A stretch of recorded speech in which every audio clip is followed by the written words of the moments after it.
Hi, everyone. Welcome to today's webinar on winter preparedness for residents in San Francisco. I'm John, and I'll be your host for today, and I'm from the maintenance department as maintenance coordinator here in Key-Op Property Management. And we're here today to help and guide you stay safe and comfortable during this winter season. And here with me is George, our maintenance manager, who will share some important tips and advices, on how to prepare our apartment for this winter month. Before we dive into details, let me take a moment to introduce George.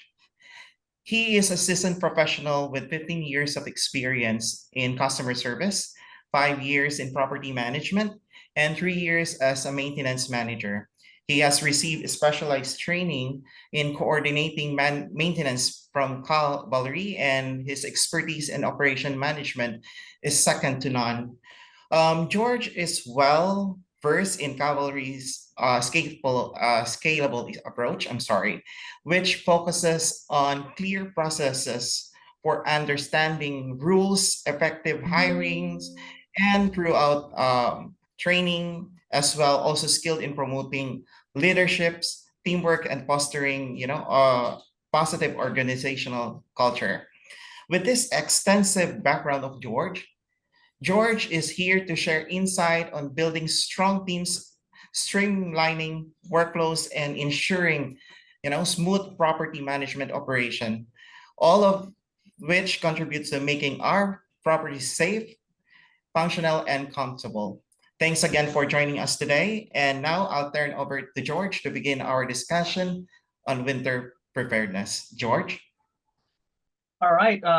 Thank you so much, John. Thank you so much for that introduction. I'm flattered. Actually, everything can actually be achieved, especially if you do have like a good team with you or a good team behind you. By the way, guys, John, as what he said, is also part of the maintenance team. He is one of the coordinators. Some of you might actually have known John, or some of you have already talked to John, basically just scheduling with the coordination with regards to any maintenance tasks that you have requested.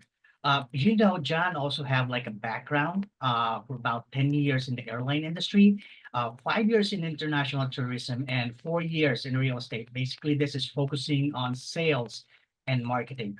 Right now, John is a very valuable member of the maintenance team. Bringing this diverse background, John actually really helps us a lot on making sure that all of the tasks are being addressed in a timely manner. John, actually, before we start over, I would just like to let our viewers know that we're going to be talking about winter in San Francisco. What is winter in San Francisco? Exactly. We're going to be preparing for it, right? So right now we're going to be learning like a few tips that can make us feel more comfortable during the winter season, especially if there are some unforeseen circumstances that we cannot control, right? No, even though San Francisco has like relatively mild winter compared to other parts of the state, we still have this heavy rainstorms, strong winds, right? Occasional power outages. So this can really affect our residents or any homeowners or just the San Francisco community. So just making sure that you are prepared during winter, especially if you are on the areas and where there are older buildings and also that is especially prone to flooding. It's really important that you would be listening to this particular webinar so that you will pick up some tips on what to do just in case or some emergency actually happens to you. Yeah, I'm excited now, George. Exactly. Winter might not bring, snowstorm here, but rain and cold weather can still pose challenges. So let's dive in right now. What would you say is the first step tenants should take a winter approaches? Hmm. Uh, Good question, actually. If I'm going to be a resident or a homeowner in San Francisco, the first thing that I would actually do is to make sure that my home is ready for winter.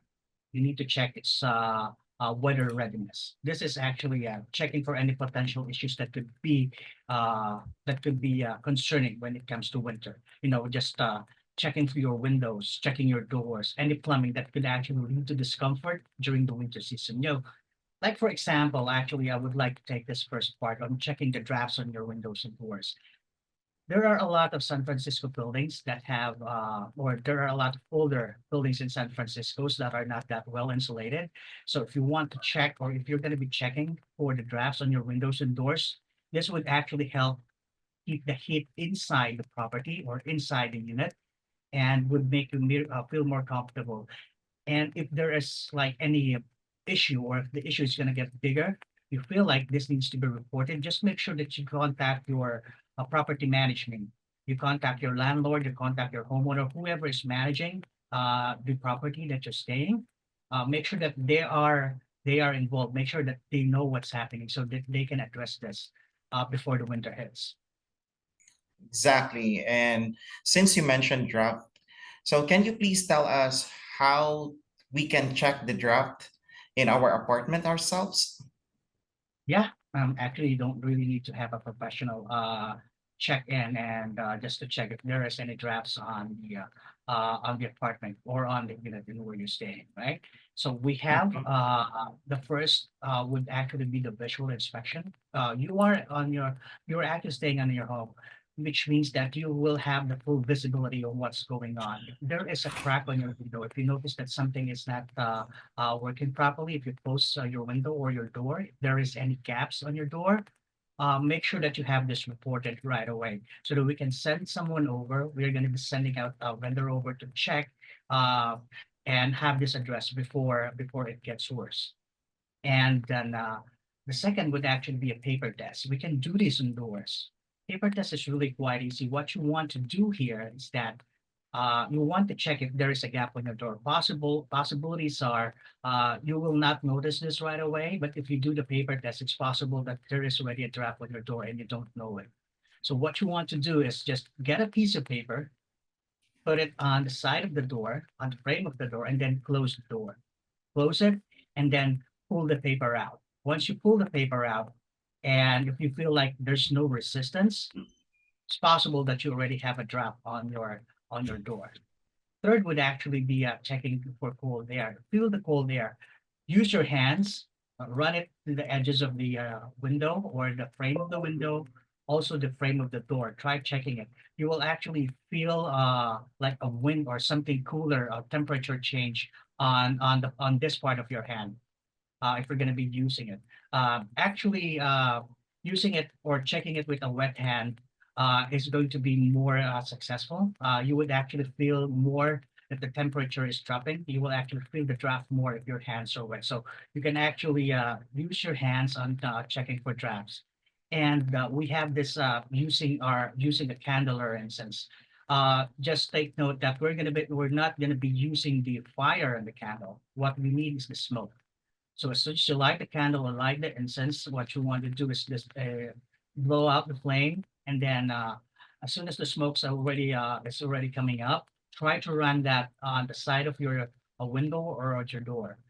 I need you to check. What you want to do is check on the smoke if there's going to be changes on the direction of the smoke. If the smoke is going to be coming out on one part of the window, it's possible that you already have drafts, right? Or if the smoke is going to be blown out of proportion while you are working on running it over to the frame, the window, or the door, it's also possible that you already have a draft on your window. Also, what you can do is you can try the flashlight test. This can work with two people. uh, you want the other person to be on the other side of the door holding a flashlight and provide an instruction that as soon as you close the door, they need to turn the flashlight on, making sure basically that it's going to be running the flashlight at the edges of the door, right? So as soon as the door is closed, try to run it. And if you see like any light peeking at the side of the door, it means that there is a draft on your door. And the next one is actually going to be inspecting for weather stripping. You need to check the weather stripping on the doors or the window. Try to check that it's not damaged or it's not ripped off or it's not brittle. Possibilities are if the weather stripping is already brittle, it could possibly be worn down, right? Now, water stripping typically lasts 5 to 10 years, basically depending on the material and the manufacturer, and depending on the weather conditions. Some cases, water stripping is actually placed outside and where it's receiving like heat and cold and heat and cold. These are some of the factors that are contributing on why our weather stripping do not actually last on their designed years of service, right? And the next one would be actually using a thermal heat detector. You know, during pandemic, we have this device that we use in order for us to get the temperature of a certain person, right? This is just because we are not allowed to touch one another in public. So that's the only thing that we can use in order for us to identify if the other person has high temperature or not. Basically, making sure that we are safe before we are going to be in contact with that person. So a thermal heat detector is also going to be the same way because if we're going to be using this, there is going to be a temperature rate once you turn it on. And I believe you only need like a AA battery for this, or some of the thermal heat detector that we have is already chargeable. So what you want to do is go to the center of the room and where you're receiving the balance heat as much as possible, you want to have the balance heat and try to use that as a mark, what number you will get on the temperature of the thermal heat detector. That will be your mark number, which means that if you're going to be running it over at the edges of or at the frame or the edge of your window or doors, that temperature should actually stay there. It could drop at least about 1 or 2, it's okay. But if it drops like a significant amount, let's say you already have like 25 degrees in the middle, and you run it over the edge of the windows or doors, and then you got like it dropped to 20 or it dropped to 15. Possibilities are you already have a draft on that door or window. And if you see, I believe that the thermal heat detector actually has like an infrared light that is pointed to the direction on where you want to have the temperature taken, right? So I believe you would actually have an accurate place on where to target in order for you to check for drafts in the window. You know, just regularly checking for drafts, just making sure that your home is well insulated would actually help you keep warmer and reduce the uh, heat consumption, and would potentially save you electricity bill, especially during the windy season in San Francisco. That's a great point. Drafty windows can make it feel much colder than it actually is, but what about rain? We tend to get a lot of it during this winter months. Is there any specific steps residents should take to prepare for that, George? Yes, yes, of course. And yes, you mentioned rain. Like what we have talked about earlier, we do not get a lot of snow here in San Francisco, but what we do have is a lot of rain, especially when that winter is about to come. We are already experiencing heavy rainfalls, extreme weather changes like throughout the season, right? So what you want to do, since this is actually one of the biggest factor that is affecting us, especially during winter, what you want to do is to make sure that everything is fully sealed, right? If you have already done the checks on the drafts and the windows and everything is already okay, just make sure that if there is anything that needs to be reported, just go ahead and get your property management involved on this one. If your property is managed by a property management team, it is managed by a landlord or just the homeowner alone, make sure that they are aware of this because this needs to be addressed before the winter hits. It could become a big concern when you're going to be addressing this during winter, right? So also regularly check the drains.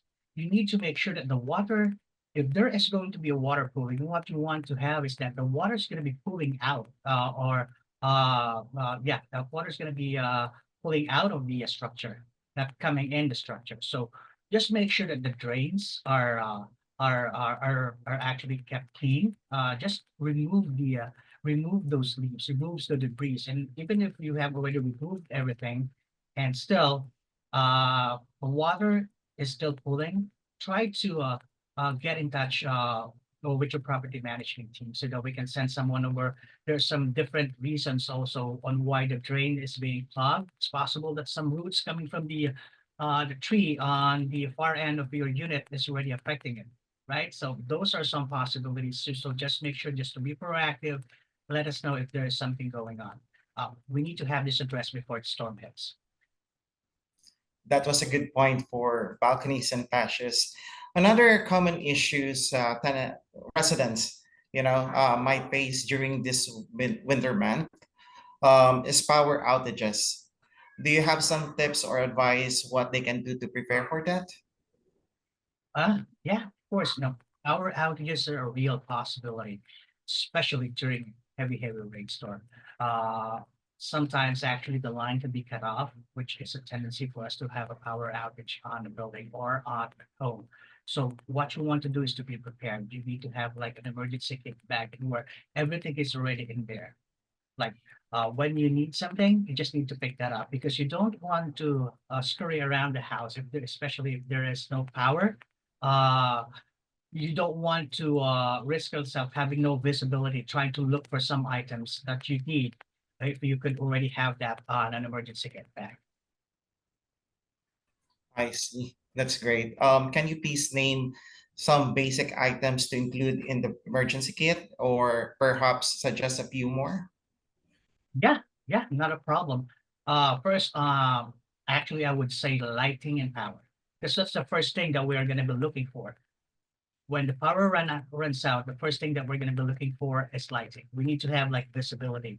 Basically, I think that's the instinct. That's our instinct in order for us to make sure that everything is organized properly or that's nothing is wrong within our property. First thing that we're going to be running for is the lights or the lighting and the power. So flashlight is recommendable. We do have flashlights in where you can just put the AA or AAA battery on it. There are also some flashlights, which is really portable, that you can charge using a USB port, right? And I would recommend flashlights rather than using a candle, because candle is a fire risk. I would advise to use flashlight instead of candles. And then second would actually be just make sure you do have like a power bank or power supply, just in case you need to charge your phone. Our internet service provider actually still have or still are providing signal, even if there is already a power outage, which means that you're still going to be getting updates on your phone. You need to have that update. You need to know what's going on. You need to be updated. So if your phone is on, you would actually need to have a battery in order for that phone to work. So if your battery runs out, you need to make sure that you have a power bank to use in order for you to charge your phone, right? You might actually want to call your loved ones. You might actually receive a call from your loved ones that are concerned on what's happening because of the storm. So you want to have that handy. And I would actually say a hand crank radio. I believe that we do have an image here on the screen where we do have a hand crank radio built in with a flashlight in it. So technically, you just need to crank it in, and you can listen to the live news. We did actually include this because I would rather prefer a live news because I want everything. I want to be updated on what's going on. Some possibilities are there is already an evacuation happening, and sometimes in social media some messages are actually delayed. Some messages are actually delayed because we're not getting it live, right? But if we're listening to a live news or listening to a live report, we will know what's exactly going on. So we're not wishing for it, but it's possible that for those areas that are really prone to flooding, we're going to get evacuated, and there is a live broadcast that you need to get ready. So pick up your bag and make sure that you're ready to go once the city has already announced it. So try to have at least a hand crank radio, just a small radio. There is a lot of things that you can actually get on Amazon, especially the emergency kit bag. It's everything is actually already there. So just Amazon is not sponsoring us, but we can actually check this out. I believe we can send out the link later for the emergency kit, just in case you need one. And the second would actually be the warmth. What you need to do after the power and lighting or the lighting and power is that you need to make sure that you're going to be warm, especially during the power outages, right? Your heater is going to turn off. So what is going to be the source of your heating? use thermal clothing or any wool clothing. Basically, anything that would actually keep you warm during the power outage, like hats, gloves, scarves, any beanie, any jacket that you can put on, making sure that you are still warm during the winter, especially during the power outage. And if your building allows it, you can actually use a space heater, but make sure to use it properly. All right, make sure to use it properly for the space heater. We're going to be discussing later on how to use the space heater properly and on how to use it effectively.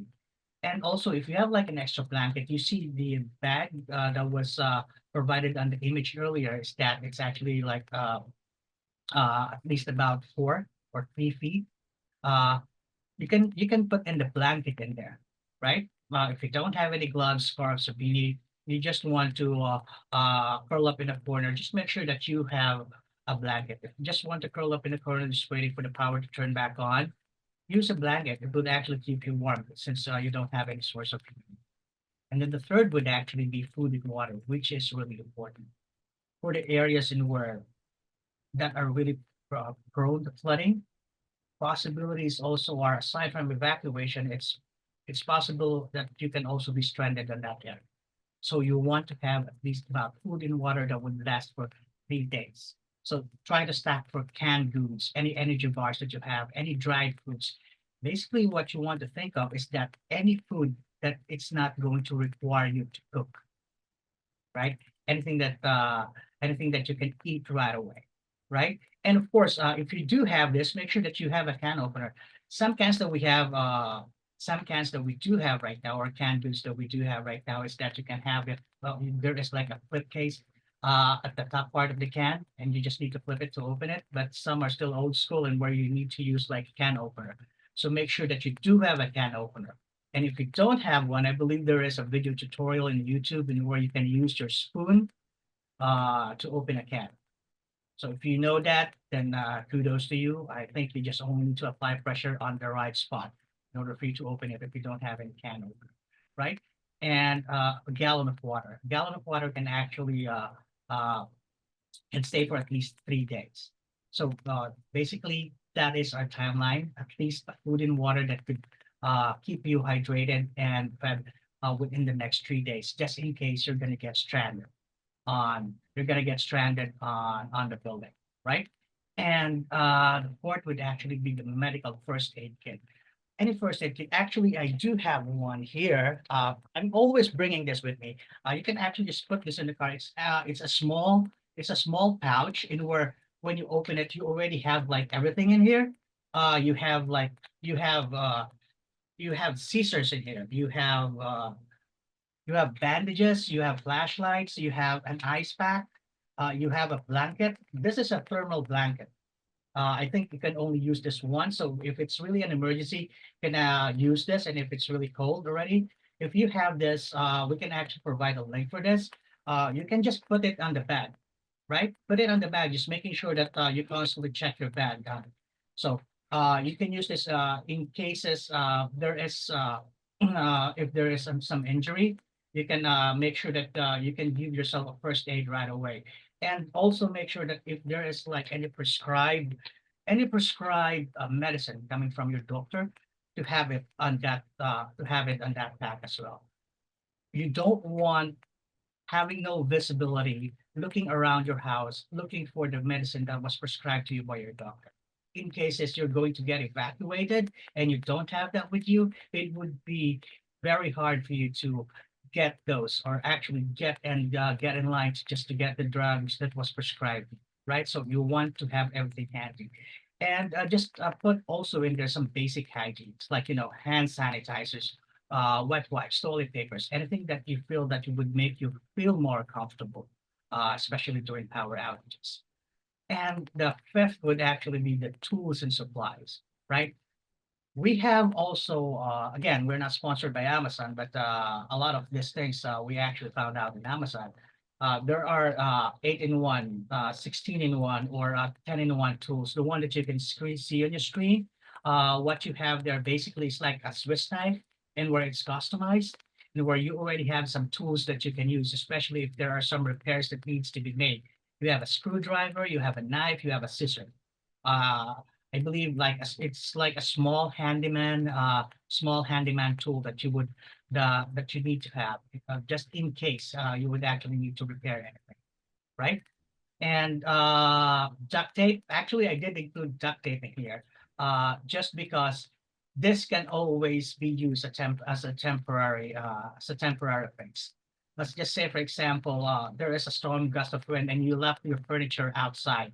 A wooden chair or table can actually be slammed to your window. Your windows will get cracked, and then there is a power outage. So if you do have a duct tape, you can use this as a temporary fix. But of course, if this is going to happen, you need to give your property management, your landlord, whoever is managing the property, a call in order for this to be addressed right away.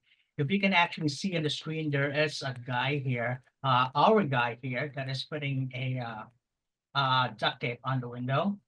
Well, basically, I try to analyze because this is really not advisable. But then I actually come to think of it, it seems that there is actually a reason on why our guy here is putting some duct tapes in here. If you can notice, there is actually no screen that is protecting the window, which means that anything that would fly or slams over that window, it's gonna break right away. So this is anticipation, basically. And if there is really nothing that we can do and possibilities are the window are going to break, what our guy is doing here is just he is trying to minimize the things that would actually shatter if the window is going to get broken. So I'm not going to be advising this, but if in case you don't have any screen that would protect your window from any direct impact coming from any debris or anything from the storm wind, you can try following the steps. And of course, sandbags. If you are on an area in where it's really prone to flooding, make sure that you get your sandbags in your seat, right? You can check their maps if you are prone to if your areas are prone to flooding, and we will also be discussing those areas that are prone to flooding later. So if you have already experienced this, you want to make sure the water is not going to come near the structure because right after that, you're going to be having damages on your property. And not only that, it's going to be like a big inconvenience because water is going to be coming in, right? Especially if you're living on a lower level or on a ground floor. So make sure that you do have sandbags if you are on a flat prone area, right? And number six would actually be the important documents. We did include the important documents because we also have anticipated some things that could happen. What you want to do or what you want to happen is that in cases there is going to be an evacuation, all of the important things that you have, your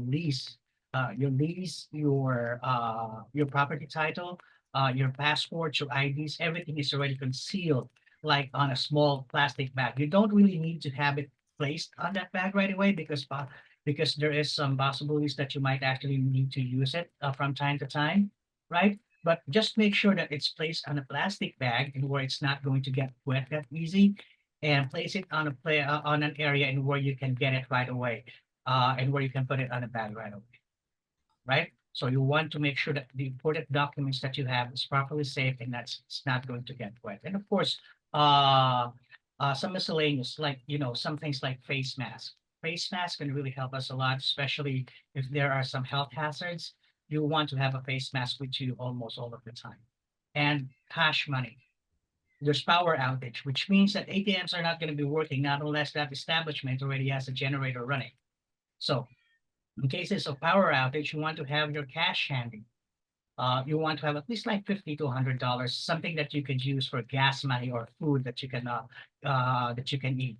Uh, and other necessities like toothbrush, toothpaste, something that would actually make you feel more comfortable during the winter season. Now, having these items that I have just mentioned can really make a big difference, especially if some unforeseen events already is happening. Now, just make sure that you continually check your bag. If you're not up to date, or if you're not up to date yet, make sure that you continually put something in your bag and regularly check it, right? Especially before the winter begins. Exactly. I should have need that emergency kit and tools, George. And yeah, Ah, it's better to prepare as well. So since we talk about power outages. And now, what should we do after the power outage? Is there any specific steps we need to take or things we should check once the power is restored? Uh, it's not actually enumerated. You don't need to like do one thing at a time before you go to the other thing. But there are some steps that you, or there are some things that you need to do after a power outage because possibilities are some of the equipment that we have has been damaged, right? So before you turn on anything, what you want to do is try to check your circuit breaker first. If there is a power outage before that power went out, some of the breakers could have already been tripped. So before you plug in anything or before you plug in anything, make sure that you check your circuit breaker. And also, I would advise this if there is a power outage and it seems like it's going to last for hours, try to make sure that you pull out all of the appliances that you have that are plugged into the socket. Because possibilities are if the power turns back on right away, there will be a power surge that would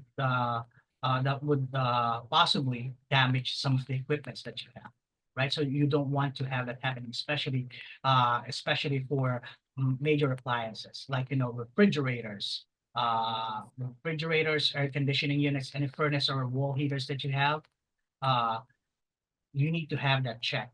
After power outage, check if everything has already been working. Of course, after checking that the breaker is everything in the breaker is already turned on, check if those major appliances are already working.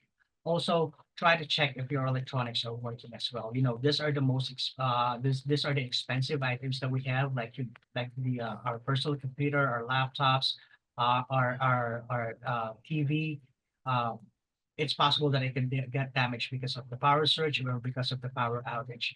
And actually, the first thing I think that you would need to do first is you need to look for like any electrical damage.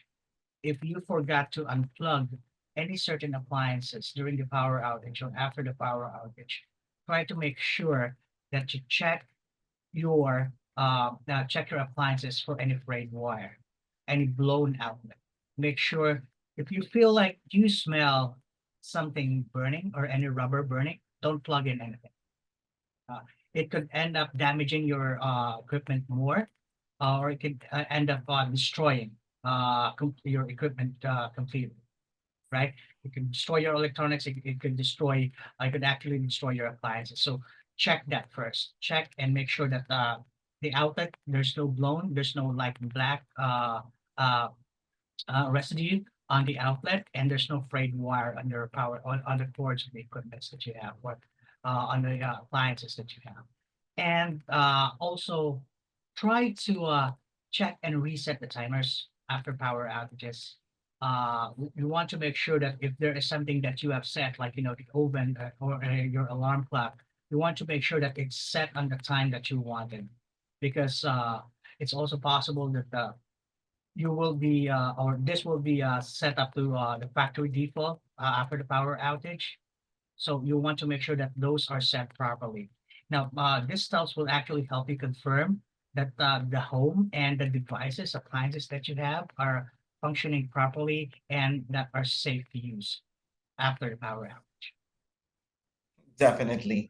It's always better to prepare for a short-term power outage, and especially if you rely on electric heating. So, and it's good to know you have, some tips to what you can check after the power outage. Speaking of heating, so what should a resident know about stay warm during this winter months? Well, heating is really critical, especially during the season in San Francisco.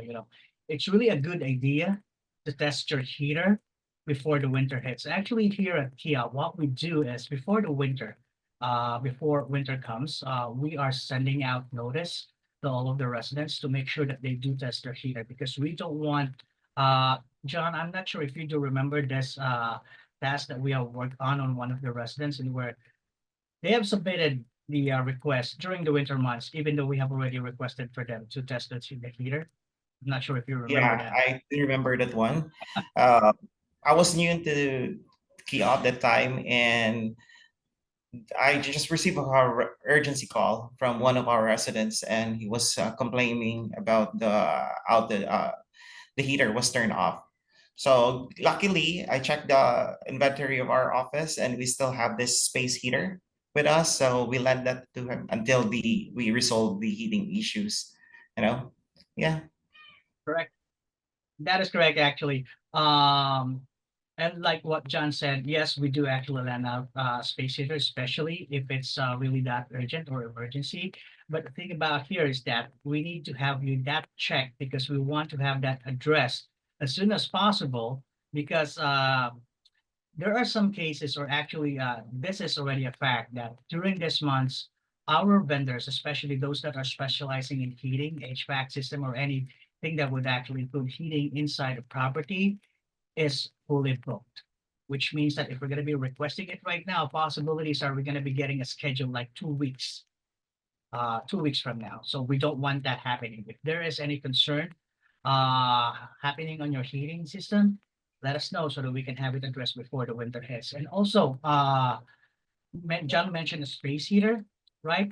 Yes, we do let out a space heater, especially during emergency, and just make sure to use it safely if you do have a space heater. yeah, exactly. And I just wanted to add this one as well, George. Lending space heater is case by case basis. If we only had available in our inventory, we can do it, and we can send someone to bring it for you. Since we talk about space heater, if you don't mind, could you give us tips on how to properly use a space heater? Yes, John. Yes, yes, of course. Oh, well, if you are planning on getting a space heater, right? If you're planning on getting a space heater, or if you already have like a space heater, a brand new space heater, uh, what you want to do is make sure that you're going to be purchasing the right space heater. Don't get something like it's a second hand because possibilities are there are already some unforeseen errors on that space heater, which would actually cause you to spend more money on a space heater. So I would suggest buying a brand new space heater. This way, you will be provided with the instruction by the representative that's going to be assisting you in purchasing it, right?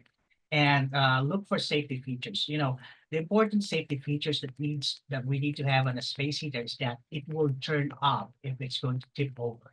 So as soon as the space heater is tipped over, it needs to be turned off right away. It's automatic. It should be automatically turned off. Or if the cord is or if the cord is heating right after plugging it in, is make sure that the power heater is turning off. Those are the safety features that we're looking because using a space heater is actually going to be a fire risk if we're not going to be following instructions properly, right? You need to keep the space heater at least about 3 feet away from anything.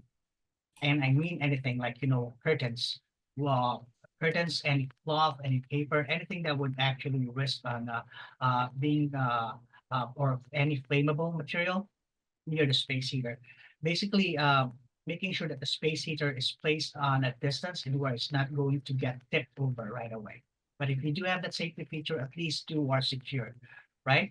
And also, if you're going to be purchasing a space heater, make sure it's recognized and tested by laboratory. You will see this silver square at either at the side of the space heater, basically providing that it's tested and it's proven by a laboratory. And use the space heater on its appropriate room size. There are different sizes of space heater, and they are designed on a specific room size as well. Well, you cannot use a small space heater to heat up the entire living room, right? It's not going to work. It's really not going to work. You're going to be ending up paying more bills for your electricity, and you're not going to be getting the result that you wanted.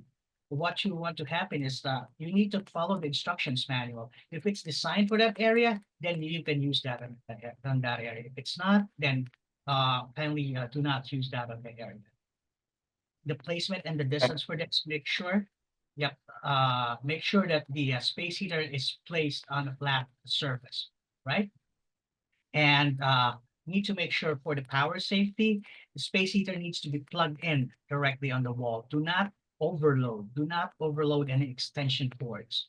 Do not overload an extension cord. Do not use it because you want to charge your phone, you want to use your PC, you want to use your laptop, and you want to use a space heater. No, don't use that. If you only have like two outlets in there, just make sure to have the space heater plugged in directly to the wall. Those can wait, right? Those can wait. If you want to charge your phone first. The other items can wait. Do not overload anything because you will end up damaging your equipment. And just turn the power, just turn the space heater off if, if it's not attended. If you're gonna be leaving the room, if you're gonna be leaving the house, you want to make sure that when you come back in, it's still warm inside. No, don't do that. It's a fire risk. Make sure that the space heater is always attended. If it's unattended, turn it off right away, right? And for proper ventilation and for making sure that the airflow of the space heater is working properly, just follow the instructions and making sure that it's spaced away like 3 feet away from anything. Make sure that it's not going to, you're not going to be spacing it or not going to be placing it on an area in where there's like high traffic and where like pets or children or anyone can tip it over. Make sure it's on a clear area. Uh, and also avoid avoid using space heater as a dryer to dry your clothes. Please don't do that. You have your dryer for that. Make sure that the space heater is actually used intently just to make sure that you have additional heat on your apartment, right?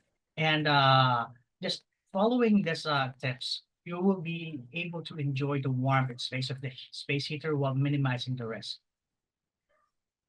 Exactly, George. It's really important to use the space heater properly.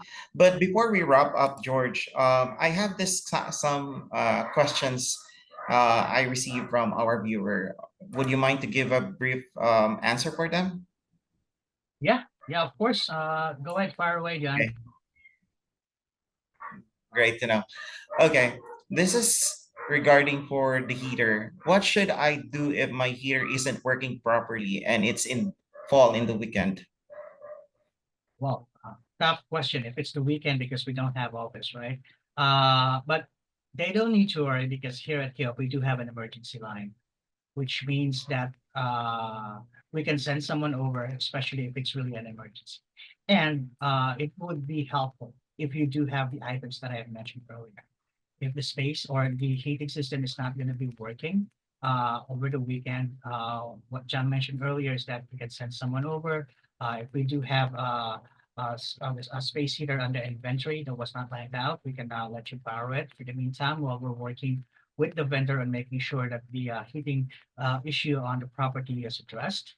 And yeah, also make sure to give us a call right away. Exactly. And George, since we did not mention molds and mildew issues, I have here a question from our viewer. How can I prevent mold if my apartment doesn't have good ventilation? This is a nice question. Yeah. Yeah, Any tips, advice? well, yeah, of course, mold actually thrive on damp areas. That's the first thing that we need to know. Make sure that the area, especially the kitchen and the bathroom, is well ventilated. We need to have a good ventilation, which means that if you're going to be using the kitchen, if you're going to be using the bathroom, if you have an exhaust fan, make sure that it's turned on. If you don't have an exhaust fan, just crack the window open, right? Just a small flex of muscle. Crack the window open, make sure that the moisture is going to be released. And if you're going to be using your kitchen, like, washing your dishes, like cooking or anything that you would actually do that would involve water, make sure that you wipe those areas, right? Just wipe the areas clean and make sure that these damp areas are cleaned properly. These are the areas in where the molds are mostly built up, especially those areas under the sink. So if you check and if you already have like mold, and you already have suspected that this is already mold, what you need to do is give us a call right away because there is going to be like a different process in order for us to make sure that the mold is being taken care of, right? This is a health issue and we really take this seriously.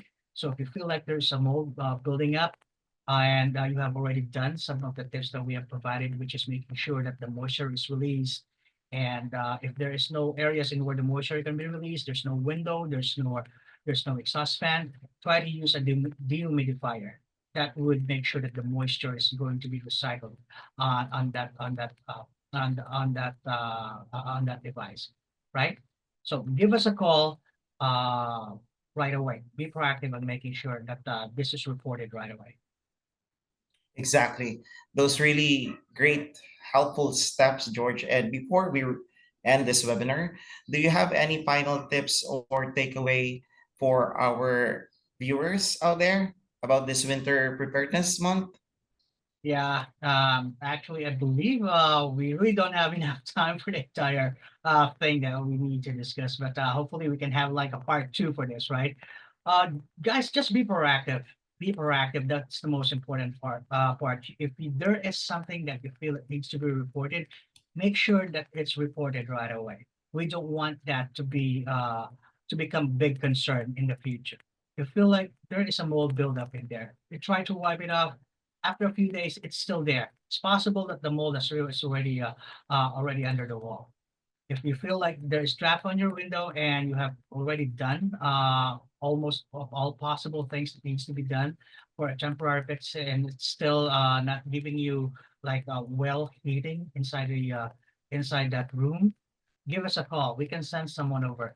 Make sure that you will be reporting this before the winter hits, right? Because what we want to avoid is we're going to be lining up on the rush hour for our vendors, especially those that are specializing in heating system.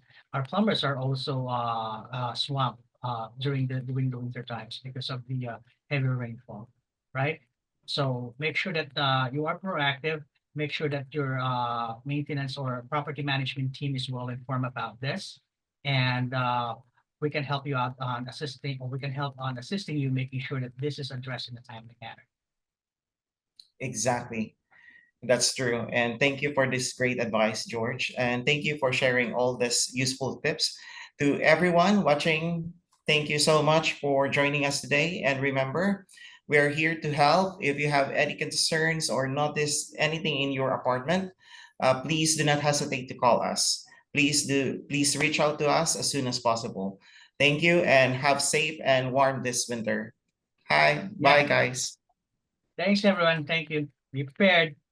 Stay dry. Bye.